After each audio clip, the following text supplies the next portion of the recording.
प्राचीन काल की बात है। मगध देश में एक महान ऋषि श्रृंगी का आश्रम था। उनके आश्रम में एक धर्मपरायण और त्यागी राजकुमार जिमुतवाहन शिक्षा ग्रहण कर रहे थे। राजपाट छोड़कर उन्होंने तपस्वी जीवन को अपनाया और वन में रहने लगे। एक दिन वन में भ्रमण करते हुए उन्होंने देखा एक नाग माता दुहक और विलाप में डूबी हुई हैं। करुणा से भरकर जिमुतवाहन ने उनसे पूछा, माते, आप क्यों रो रही हैं? नाग माता ने भारी मन से बताया, मेरे पुत्र शंखचूड़ को आज गरुड़ खा जाएंगे। नाग और गरुड़ के बीच यह संधि है कि प्रतिदिन एक नाग गरुड़ को समर्पित किया जाएगा। यह सुनकर जिमुतवाहन का हृदय द्रवित हो उठा। उन्होंने संकल्प लिया, माते, आज मैं आपका पुत्र बनूंगा और गरुड़ को स्वयं समर्पित हो जाऊंगा।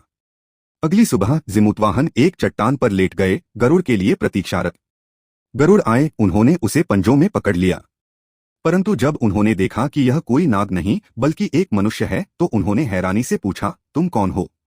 जिमुतवाहन ने मुस्कुराकर उत्तर दिया, मैं एक माँ के पुत्र के प्राणों की रक्षा करने आया हूँ। यदि मेरी आहुति से किसी की संतान बच सकती है तो यह जीवन सफल है। गरुड़ उनकी निःस्वार्थ भावना, त्याग और परोपकार से अत्यंत प्रभावित हुए। उन्होंने तुरंत घोषणा की, आज से मैं किसी भी नाग को नहीं खाऊंगा। इस महान बलिदान की स्मृति में ही जीवित पुत्रिका व्रत की परंपरा आरंभ हुई, जिसमें माताएं अपने पुत्रों की दीर्घायु और मंगल के लिए व्रत रखती हैं।